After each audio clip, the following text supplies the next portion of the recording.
Oh, hang on. She's getting ready to. Okay, now it's being recorded. Right, so this is going to be pretty informal. If you guys have any questions as I go along, just feel free to pipe up. If you don't want to, then you can just put them in the chat box, and Josh is going to monitor that for me, so I can answer those at the end. But yeah, it's just a couple of us, so feel free to ask questions as we go along, or if there's something you're wondering, just let me know. So yep, snowy owls. Can you guys hear me okay? Is my audio good? Yep. Yep. Yep. Awesome. All right, so what do all these animals have in common? We have polar bears, a muskox, we've got an Arctic hare, some harbor seals. I think this is the Arctic fox down here, but it's kind of covered. A narwhal. You guys know what this is? What's this guy? We're not seeing anything. Like, I don't know what you're. Oh, can you see my screen? Nope. Can you see my screen, Kyle? Yeah, I can. I can, Chelsea. Maybe you need to change your view, Dawn. Are you seeing all of our pictures? Oh, there we go. Yep, now I see it. Now you see it. Now, there we go. Yeah. Girls, do you know what animal this is? That guy right there? Wow. That one. It's a reindeer. A reindeer, yeah, caribou. And then this is an Arctic woolly bear caterpillar. What do all these animals have in common? What do you guys think? A narwhal. A narwhal. That's a narwhal. Narwhal. Yeah. That's an Arctic fox, I think. What do they all have in common? I don't know. I have no idea. What do you notice around all of them? You see a lot of white around them? What is that stuff? Where do they all live? They live in the Arctic. In the Arctic, yeah. So when we think of the Arctic tundra, this is usually what we picture. So it's pretty flat, pretty barren, lots of snow, very white. But this is just what it looks like in the winter and usually in the spring and fall. But in the summer, it actually has flowers and it has some green. It gets a little bit warmer. And so it actually looks like this in the summer, which most people don't realize. But the thing that the snowy owl has in common with all of those other animals is that it also lives in the Arctic. So the Arctic is the North Pole, not the South Pole. So not Antarctica, but up in the north. And that's where the polar bears and all those other animals live too. And here is where snowy owls breed and where their wintering grounds are. So if you look at the pink parts, that is where the snowy owls have their nests and raise their babies. And then the purple parts are kind of where those two areas overlap. So they can nest there and they can stay there in the winter. And then the blue parts are where they come all the way down to in the winter. So if you look at where we are in Ohio, normally snowy owls are only going to be found around Lake Erie during the winters in Ohio. But some years are called eruptive years. And if you look at this dashed line, they can go all the way down. So throughout most of Ohio during those eruptive years. And it's eruption, not eruption. So with an IRR. And what an eruption is it's a sudden increase in an animal population. So, and Kyle, you can answer this too, or Josh, what might cause this? So, or Dawn, you too. So what would cause a bunch of snowy owls to come further south than they normally would? Any ideas? You can talk. What it showed out? Like a change in the weather? So you think maybe we'll get too cold for them up in the Arctic? That's a good idea. Any other ideas? No. No. Kyle, Josh, ideas? Dawn? Guys, she was like, I have an idea that she like. No. Maybe just a need for more territory? Hey, careful. Yeah, it actually is related to that. So it actually all has to do with lemmings. So lemmings are a snowy owl's favorite food. these little rodent animals. Like they're kind of like giant mice. And when the lemmings are doing really well up in the Arctic, then the snowy owls are doing really well. So the number of lemmings kind of predicts how many snowy owl chicks will survive. And when there are too many snowy owls, because there were so many lemmings, then some of them they'll have an eruption year and they'll come south. So we're going to do a little aside about lemmings real quick because this is kind of interesting. This is a little clip from a movie called White Wilderness that was released by Disney back in the 50s. And this is kind of where the whole myth about lemmings comes from. So what do we know about lemmings? We think, oh, they follow each other, they'll do whatever the one in front of them does, right? Well, this is how that myth started. So we're going to watch the video and then I'll tell you a little bit about it. One of these is a nasty little rodent called the lemming. Here's an actual living legend. For it's said of this tiny animal that it commits mass suicide by rushing into the sea in droves.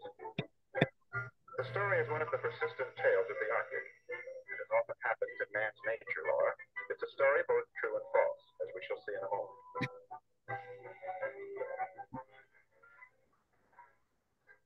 Ahead lies the Arctic shore, and beyond, the sea. And still the little animals surge forward. Their frenzy takes them tumbling down the terraced cliffs, creating tiny avalanches of sliding soil and rocks.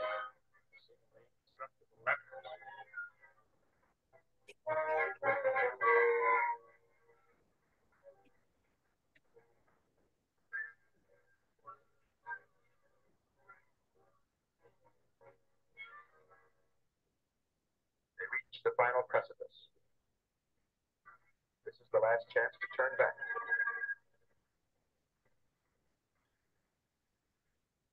And over they go, casting themselves bodily out into space.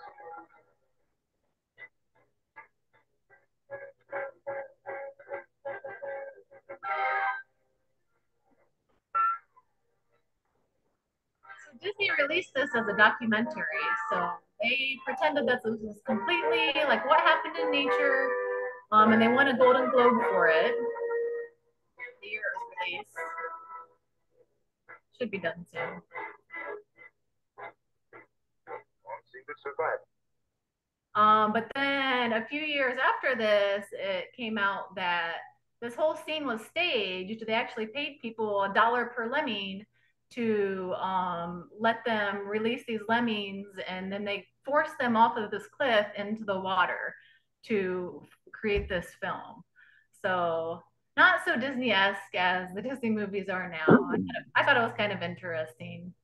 And that's where the myth comes. I don't know why it's playing again. Next slide. One of these is a nasty little rodent called the lemming. There we go. All right, so we're going to talk a little bit about eruptions and mega eruptions. So 2018 was the last eruptive year for snowy owls. Some made it as far as Texas. So we're kind of due for another one, it seems like soon. So what, in years when there aren't very many lemmings, why aren't there very many snowy owls then? We'll talk about that later. But the reason that some years there are more lemmings has to do with the type of snow and how much snow accumulates. So when we think about the tundra, we think, oh, it probably snows a lot there, but really a tundra is like a really cold desert. So they don't get a lot of snow. So years when they do get more snow and the snow is really dry, that is really good habitat for lemmings. It gives them more room to tunnel beneath the snow layer and then the permafrost layer. So that's what creates more lemmings. Hold the rest of your question for later because I'll cover that when we talk about their breeding. So the last mega eruption was in 2014. So a mega eruption, there's a ton of them and they go really far. There were sightings in Florida, even in Hawaii and Bermuda. So that's what this one is, on a beach in Florida. I thought that was pretty cool. But usually there are a few migrants to Ohio every year, even if it's not an eruptive year, especially around Lake Erie. So this is just a map on eBird, which I'll show you eBird when we're all finished with the presentation. But all the purple spots are where the snowy owls were found during that mega eruptive year. So now we're going to talk a little bit about how they're adapted to live in the cold weather. So they have thicker, heavier furs than other feathers than other owls. And then, like a lot of birds, they'll fluff their feathers up, and that traps air in to help insulate them and keep them warmer. They have super long toe feathers, so they're kind of like little fluffy slippers. Their toe feathers are 3 times longer than the great horned owl, which lives around here, so that helps keep them warmer too. This is a lemming's worst nightmare. Would you like to see this come at you, girls? Look at those talons. You see that fly? Those are kind of scary looking, aren't they? Oh. And something really cool that they have, it kind of looks like a mustache. So these are called rictal bristles. And at first, I think scientists kind of thought that they are to help warm the air, because here are their little nostrils and their beak. So that's where they're breathing their air in. But I think really they found that they're more for like sensory when they're eating, because they can't see very well close up. So that helps them feel things like when they're close to their beak, and helps them when they're eating. Yeah. And then if you look at, this is our barred owl, and even it has rictal bristles too. So I think that hypothesis makes more sense to me. What do you guys notice about the snowy owl's eyes? The fur all around it. There's the feathers and stuff. Feathers, yeah. What else do you notice about their eye? How is their eye different than ours? The bigger eyes. They have big eyes. Their eyes are actually the same size as our eyes, even though we're way bigger than them. So they have really big eyes. They have really big eyes to help them see. What else do you notice about their eye? What color is it? It's yellow with a black middle. Yeah, so they have a big pupil. That's the black part. We have that too. And then their iris is yellow. The reason their iris is yellow, it's filled with a pigment called xanthophyll. And that helps reflect more light into their eyes, or absorb more light into their eyes, so that they can see better in the dark. So there's other owls that have yellow eyes too. And then here is kind of the shape of an owl eye compared to the shape of our eye. So our eyes are really round. Almost all birds have these tubular shaped eyes, and that just helps them have a smaller skull so that they can fly faster, because a tubular shape can be smaller and still fit into a smaller skull. And something else about owl eyes is they can't move them like ours. So we can look from side to side without moving our head. The owls can't do that. So if they want to look to the side, they have to turn their whole head to look to the side, because they have this special ring bone that holds their eye into place. Now, he thinks that owls can turn their heads all the way around. You think you can think that? Yeah. All the way around? Yeah. Can you go in circles? Yeah. They actually can't. That's a big myth too. Well, it looks like they can. And owls have twice as many neck bones, twice as many vertebrae as we do. So we have 7 bones in our neck, and they have 14. So that helps them look almost all the way around, but they can't completely spin their head all the way around. They get to a certain point and then they got to go back the other way. So a few more cool adaptations they have. They can survive temperatures as low as negative 80 degrees Fahrenheit. So that's pretty cold. I wouldn't want to be out in that. I would die. And then they are mostly crepuscular. So that means they're hunting like at dawn or at dusk, right before the sun is coming up or going down, when the daylight is a little bit dim. They have heavy bodies, so that makes them fast divers. They have notched feathers, so that's really good for long distance flight. And they have really powerful wings, so they can chase down other birds in the air when they're hunting and catch them to eat. But here's just a picture showing, because I was kind of wondering, what are notched feathers? So here's what a notched feather looks like. And how that helps them is when they're on the ends of their wings, air can go up underneath where these gaps are, and it helps lift the bird up so it can just fly longer without using as much energy. So what do you guys think snowy owls eat? They are big predators, or one of the top predators in their ecosystem. They like to hunt from perches or by hovering in the air. We know they like to eat what? What's the food? Worms. Worms. They don't like to eat worms. They like furrier food or featherier food. Mice or rabbits. Mice. Rabbit. Mice. Oh, their favorite food are lemmings, but they do like mice and rabbits too. So lemmings, remember, their favorite food. They can eat up to 1 pound of food per day. So if we do a little bit of mathing, that adds up to 1,600 lemmings in a year, which is a lot. And a lemming is kind of like a quarter pounder. So it weighs about a quarter of a pound. They're really high in calories and they're really easy for the owls to catch. So that's why they like them so much. And on good years, there's a lot of them.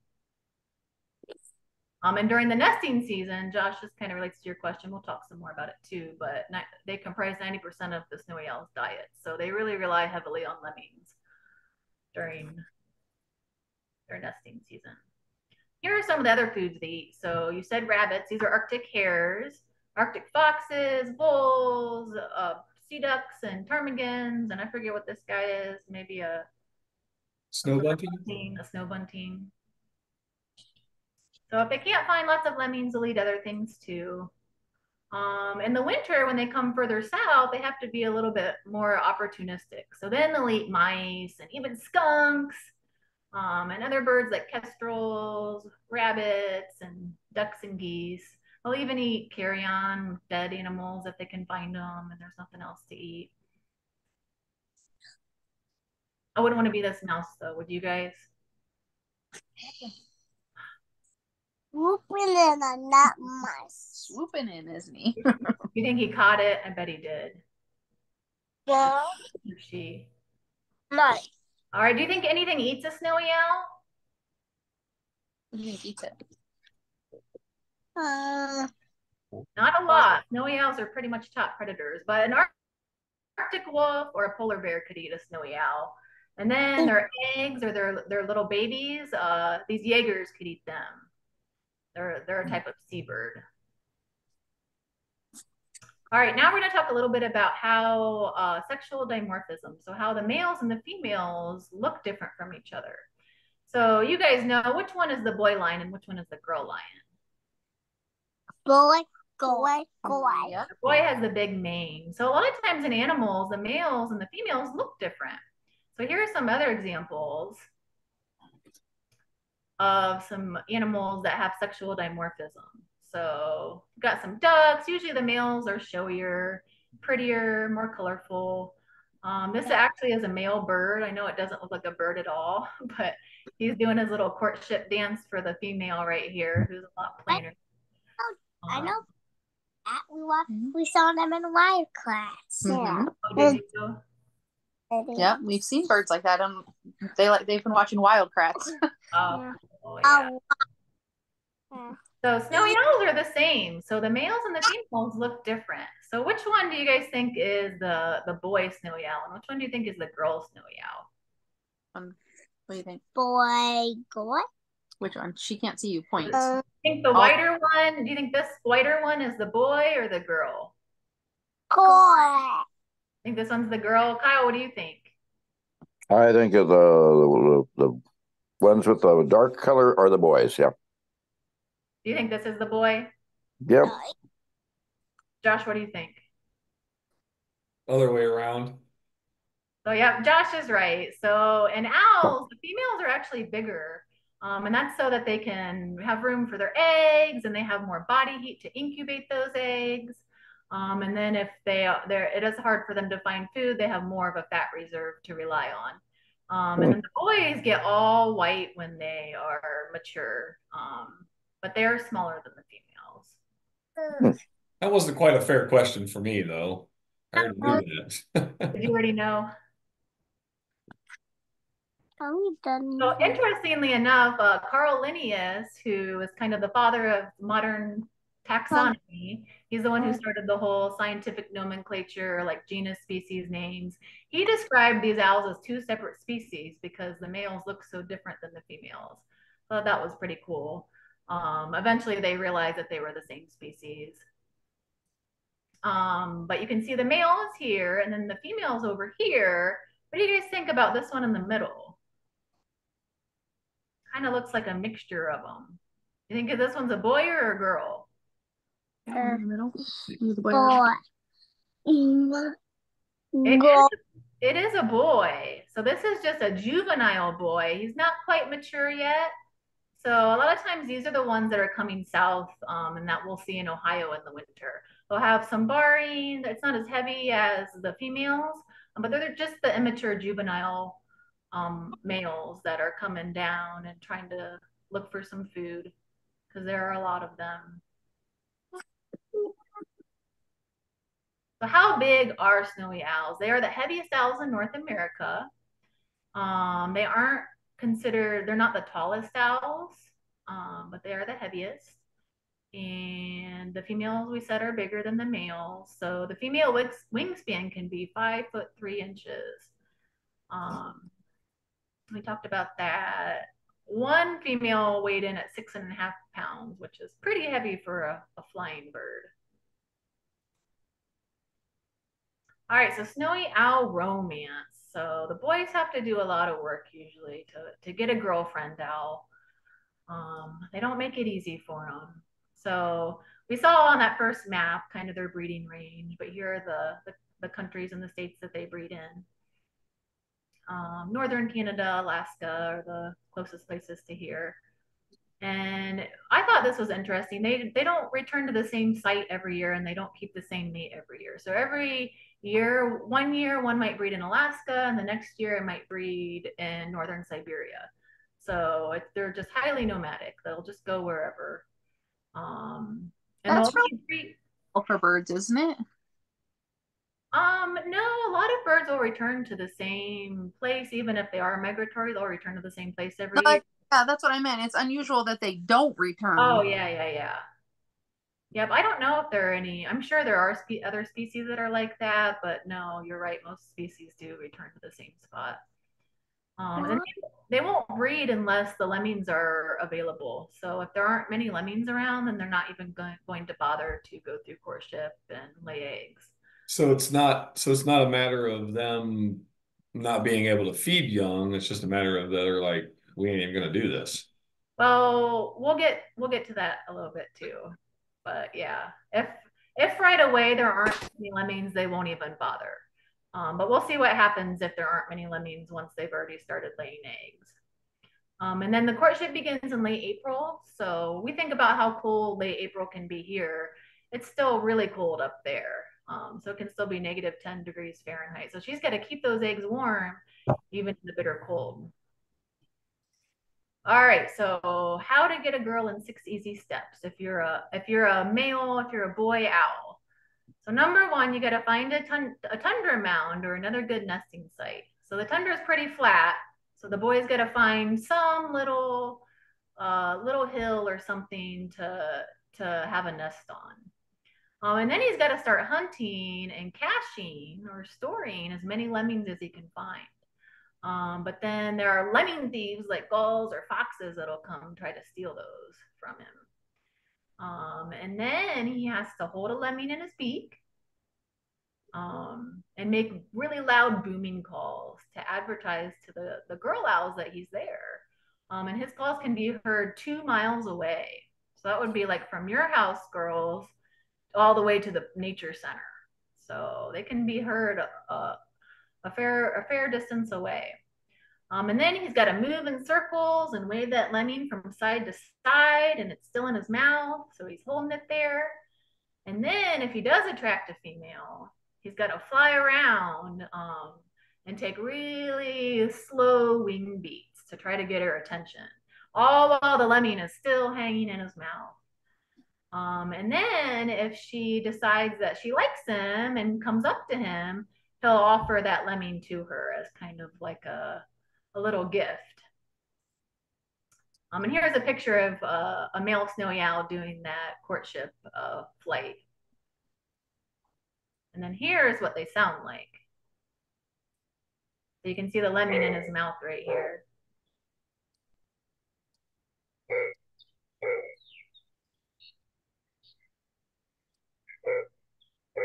You guys hear that?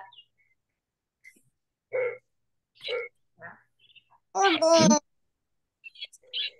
Yeah, that is not. Don't let anyone else.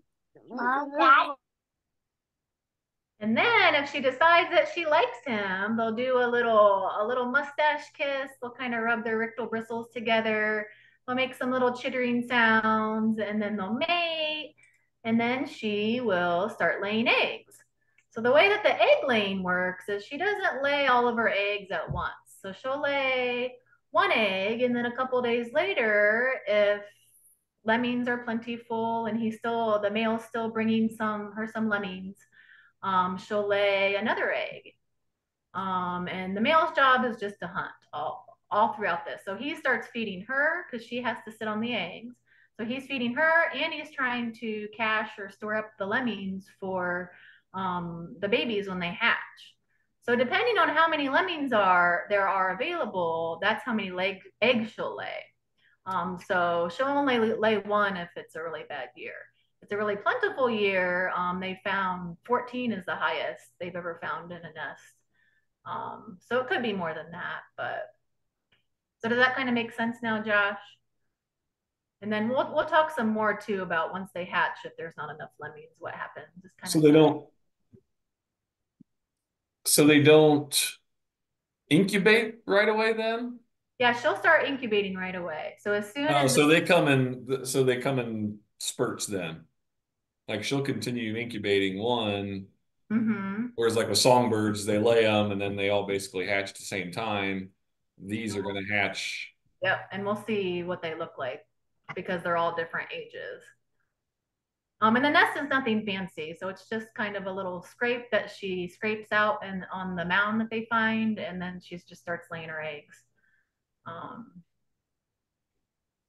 So when she's incubating, she develops a brood patch. So that's just kind of an area on her chest and belly where her feathers fall out. That way her skin can be right against those eggs to keep them warm.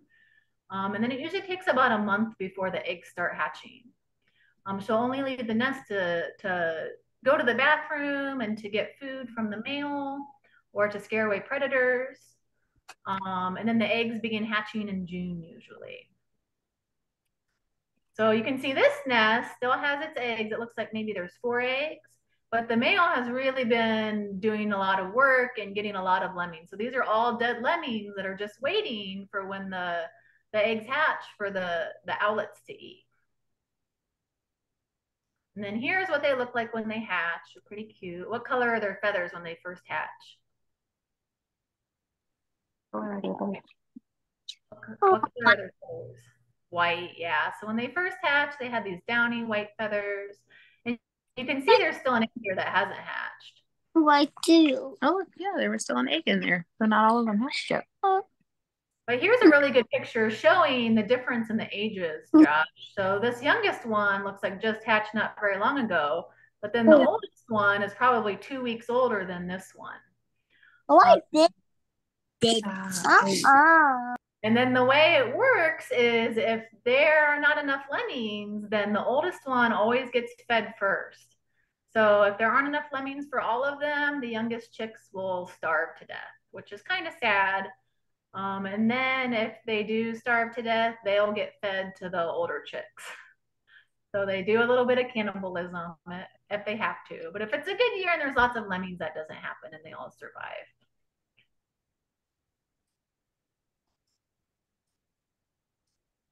So I thought this was a video. Oh, maybe not.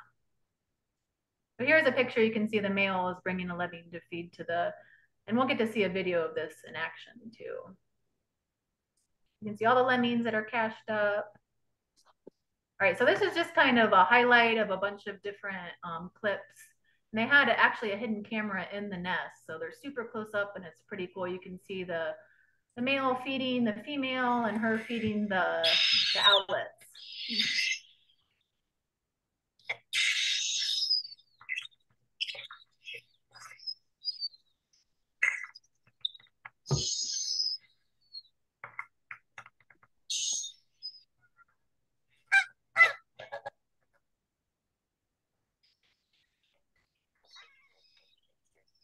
Oh, he's still hungry. But first, she has to tear the lemmings up to feed to them. You see the flies still bother them too, just like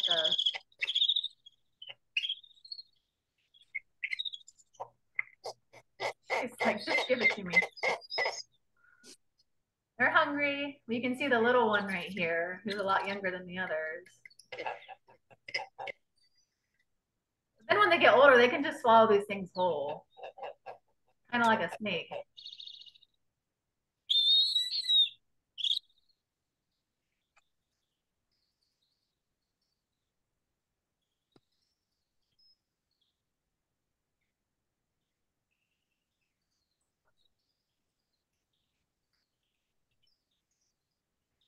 So when there are high numbers of snowy owls, are their predators more prevalent as well? I would say no, because even though I showed like polar bears and Arctic wolves being their predators, they don't really get them very much. Maybe the Jaegers. Jaegers.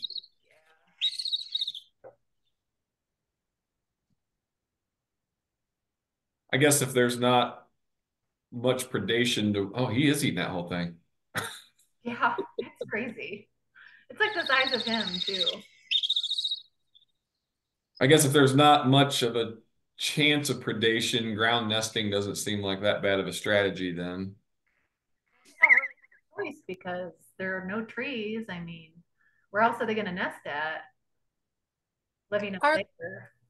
Are lemmings like a top diet choice for like the fox, like the Arctic fox and some of the other predators too?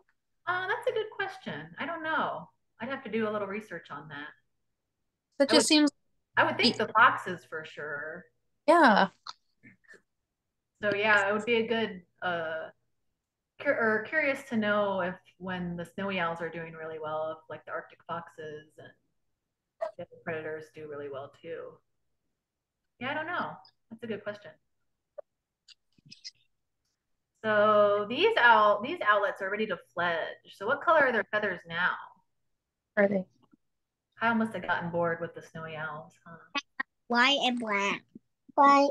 They're white and black and gray now. So at 2 weeks old, they start exploring outside of their nest and swallowing the prey on their own. And then at 3 weeks old, they leave the nest and they are still hiding, and their parents are still taking care of them, even though they're out of the nest. When they're about a month old, then they start trying to fly. And then when they're 2 months old, they can start trying to find food on their own. And then before it's time to migrate in October, they are fully independent, hopefully. So in this video, this is an owl versus wolf. So do you remember that Arctic wolf picture I had? Yeah, so who do you think is going to win? The snowy owl or the Arctic wolf? I don't know. Who do you think? Pick one. I don't. Snowy owl. Snowy owl. Snowy owl. What do you think? I don't know. Pick one. I don't know. They look a lot more alike on the video, and in person, I'm like, they don't even look like twins, but now they look almost identical. They both have red shirts, red Christmas shirts on. So. Maybe that's it too. Yeah. All right, let's. Wherever they live. All right, we're almost finishing up here. You guys are being really, really good listeners. So snowy owls can live about 30 years in captivity. At least 24 years in the wild. I know that because of one that they banded and recaptured. They can live a fairly long time. Snowy owl's closest relatives are. Did you have a question, Kyle? No, Nope. Kaylee Kaylee answered that question. I don't know if everybody saw it in the chat, but she said that the Arctic predators switched to a lemming diet from down from weasels up to the wolverines. So when lemmings are up, everybody's up. Okay. But they're eating lemmings. The snowy owl's closest relatives are anyone? I know you know, Josh. Does anyone else know what kind of owl this is? We have them in Ohio. A horned owl? Yep, a great horned owl. And then the Eurasian eagle owl is their other close relative. I never get a cat. I never get the answer. You know, do you know what kind of owl this is, Emmy? That one. That one right over here. This one over here. What? How is this guy? Horned? Great horned? Tell her. A great horn. Oh, good job. And I guess he does have yellow eyes too. And this one's kind of golden. So snowy owls have been around for a long time. They've been around since our last ice age, at least. So when all these animals that are now extinct were alive, snowy owls were flying around too. So the dire wolf, the short-faced bear, the mastodon, and the mammoth, the ground sloth, giant beaver, and the saber-toothed cat. So I thought that was pretty cool. Fossils have been found in Illinois. I don't know that they've ever found any fossils in Ohio, but their range used to come a lot further south, obviously, when it was colder here, when there were glaciers. And if you want to know more about glaciers in Crawford County, you can join the next the next virtual program in January. Yeah, Josh is going to be doing an ice age. Is it ice age mammals or just ice age? Just ice age in Crawford County. Yes, Mom, I have something to say. What? We have watched a show that's called Creature Cases, and then the snowman decoration on one fell down and hit the button, and it took them to the ice age. They went back to the ice age and they saw, didn't they? Yeah. Would you like to go back to the ice age, Emmy? What? Would you like to go back in time to the ice age? No way. Oh, too cold. I agree.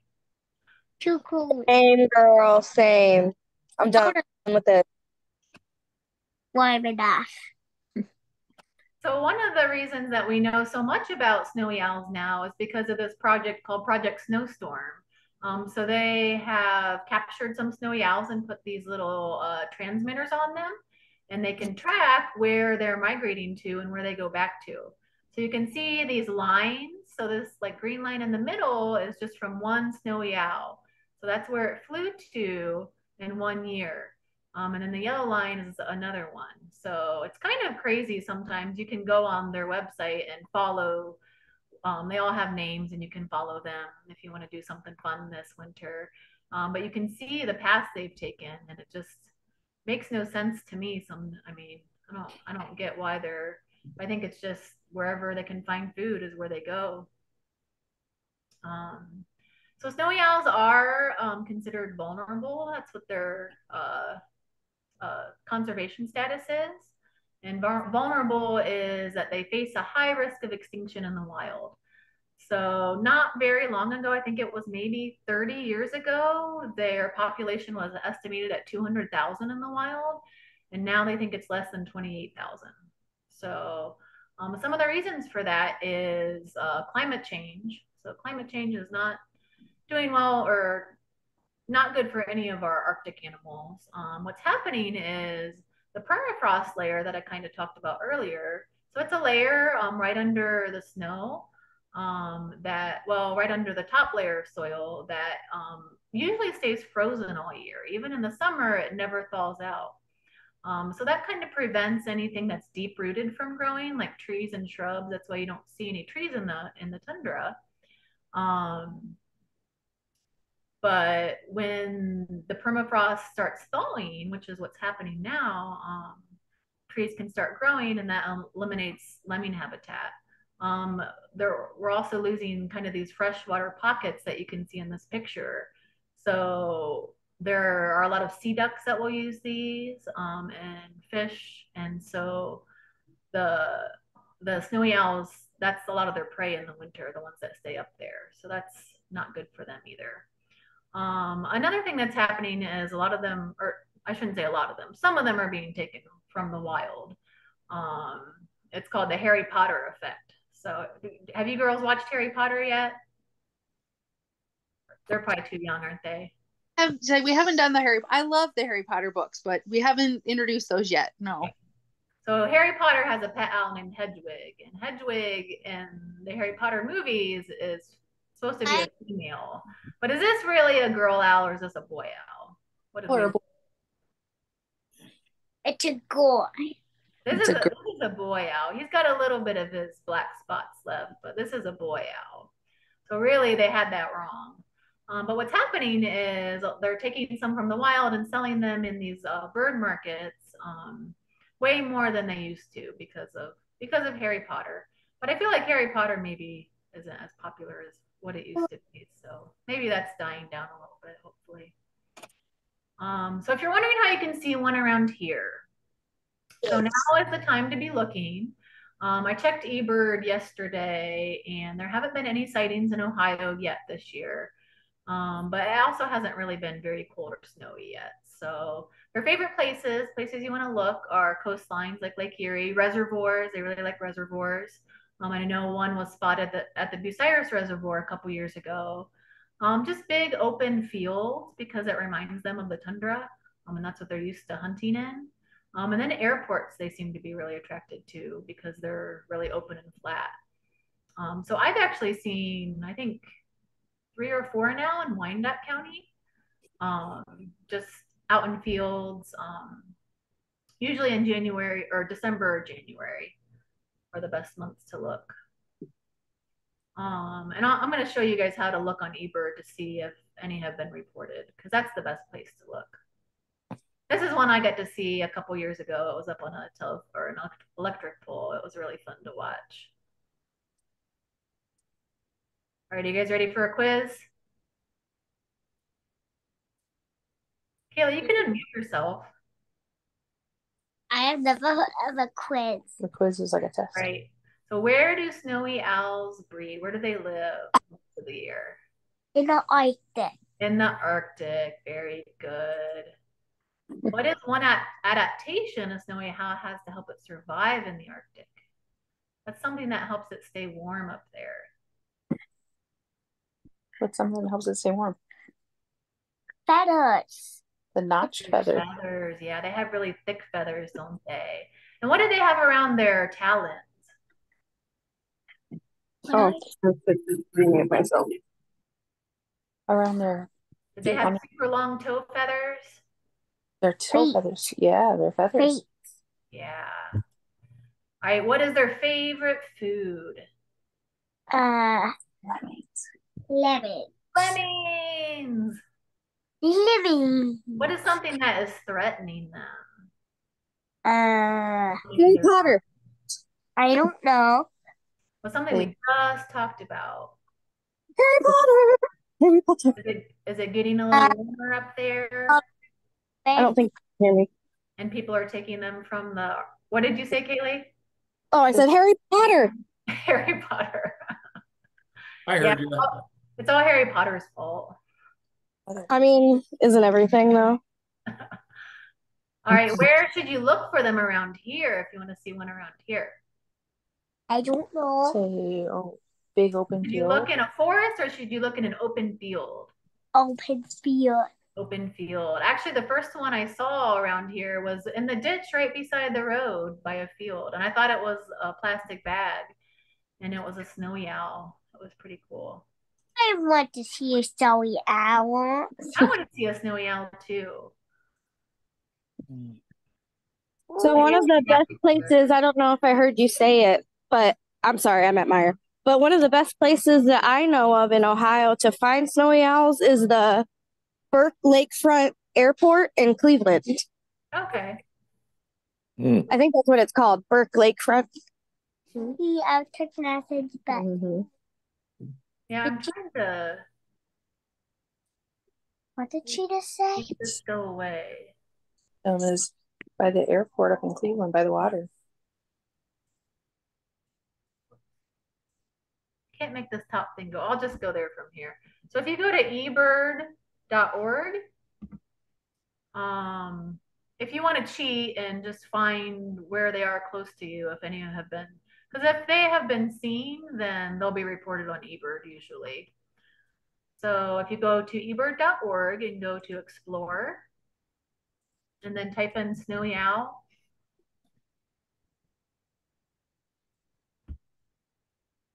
and then go to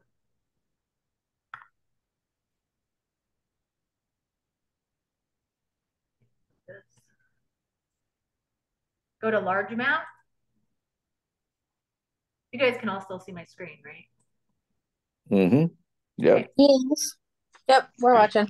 Sorry, I'm trying to move all this stuff around. It's all blocking my view. And then go to, so this will show like everywhere in the world and all the years. So you want to go to, you could just go to Ohio. And then it'll zoom in on Ohio. And then you want to go up to the date and choose current year.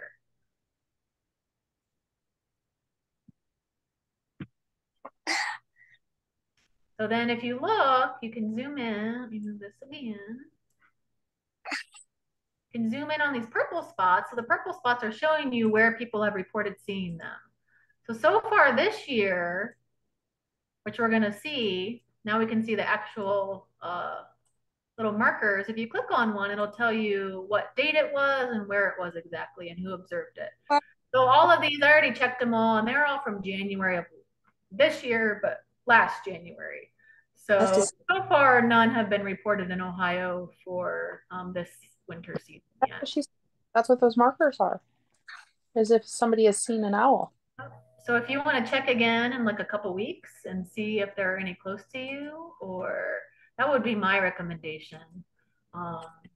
Would it be more than likely that that little cluster is probably maybe the same owl? Probably, yeah. And like this one could have been the same one if we check the dates, or maybe it was a different one. And usually they are up at Lake Erie every year. I don't know if anyone wants to travel that far to see one. But I think not last year, but the year before, there was one down at the Delaware Reservoir. So yeah, my advice would just be, unless you happen to spot one in your car, which I have done a couple times, it's not impossible. If you see something white out in the field, it could be a snowy owl. So I would just check this every week and see if there have been any reported, if you really want to see one in the wild.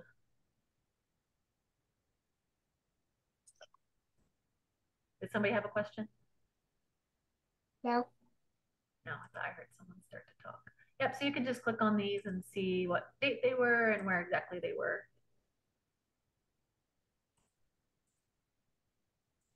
So yep, that's all I have. Does anyone have any other questions that didn't be answered yet? Your question? No. Anything you guys are wondering about snowy owls? Yeah. What?